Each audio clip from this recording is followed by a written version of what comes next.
বিসমিল্লাহির রহমানির রহিম। একটি ব্যাংক চেক লেখার সময় আপনি কোথায় থেকে শুরু করবেন অথবা কোথায় শেষ করবেন, কিভাবে লিখবেন, কোথায় থেকে টাকার অঙ্কটি শুরু করলে আপনার চেকটি কেউ জাল করতে পারবে না, অথবা আপনি কাউকে চেকটি দিচ্ছেন, তাহলে তার নামটি কোথায় লিখবেন, সিগনেচার সামনে কয়টা করবেন, পিছনে কয়টা করবেন, এই ভিডিওটিতে বিস্তারিত চেক লেখা নিয়ে শেখানোর চেষ্টা করব। Banker Raihan, source of banking knowledge. এখন আসা যাক কিভাবে চেকটি লিখতে হয়।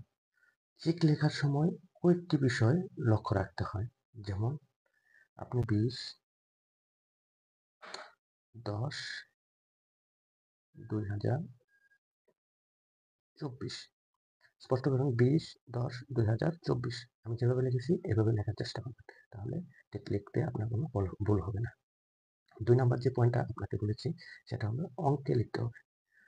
অঙ্কে লিখুন, আপনি এইভাবে একটু সমান সমান দেবেন, তাহলে আপনার চেকটি জাল হওয়ার সম্ভাবনা থাকবে। 10,000 টাকা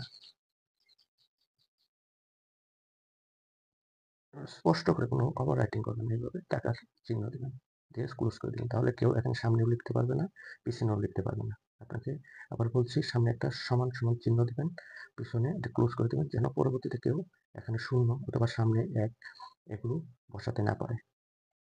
অঙ্কে যা লিখেছেন সেটা কথায় স্পষ্ট করে লিখবেন, সেটাও লেখার চেষ্টা করবেন সবসময় এই টাকার অঙ্ক থেকে, এদিক থেকে, যেন সামনে কিছু না লিখতে পারে।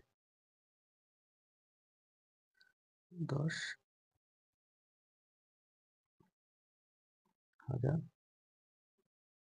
মাত্র, এভাবে ব্লকটা করে দেবেন, এভাবে একটু সামনে দাগ দিয়ে দেবেন, যেন কেউ সামনে 1,00,000 অথবা অন্য কোনো কথাই লিখতে না পারে, অর্থাৎ জাল করা থেকে বিরত থাকার জন্য এইভাবে আপনি চিঠি লিখবেন।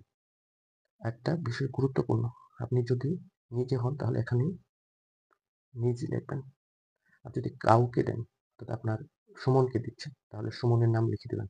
আর সুমনকে বলবেন, যদি সে 50,000 টাকার উপরে চেক হয় অথবা যে পরিমাণ অ্যামাউন্টই হোক, সেটা ব্যাংকে যদি প্লেস করে বেয়ারার চেক হয়, আপনার চেক সে নিয়ে যাচ্ছে, তাহলে তার এনআইডি কার্ডটি সাথে নিয়ে যেতে বলবেন, কারণ এনআইডি কার্ড না নিয়ে গেলে আপনার চেকটি ডিসঅনার করতে পারে, টাকা নাও দিতে পারে না। তো সবচেয়ে গুরুত্বপূর্ণ হলো যে সিগনেচার, এই যে দেখেন সিগনেচার যেহেতু আগে দেওয়া আছে, এই সিগনেচারটা স্পষ্ট করে সামনে দিবেন। অনেকে প্রশ্ন করে পেছনের অংশে কি করব। পেছনের অংশ আপনার নিজের হোক অথবা কাউকে দিচ্ছেন, আপনি দুটি সাইন দিবেন। দুটি সাইন দিলে অনেক ব্যাংক মনে করে যে যার চেক তার দুটি সাইন পিছনেও লাগবে, সেহেতু আপনি দিয়ে দিবেন। তারপরে ব্যাংকার যদি মনে করে যে নিয়ে আসছে তার দুটি সাইন লাগবে, তাহলে সে দুটি সাইন দিয়ে টাকাটা উত্তোলন করে নিয়ে আসবে। পেছনের পার্টটি দেখাচ্ছি।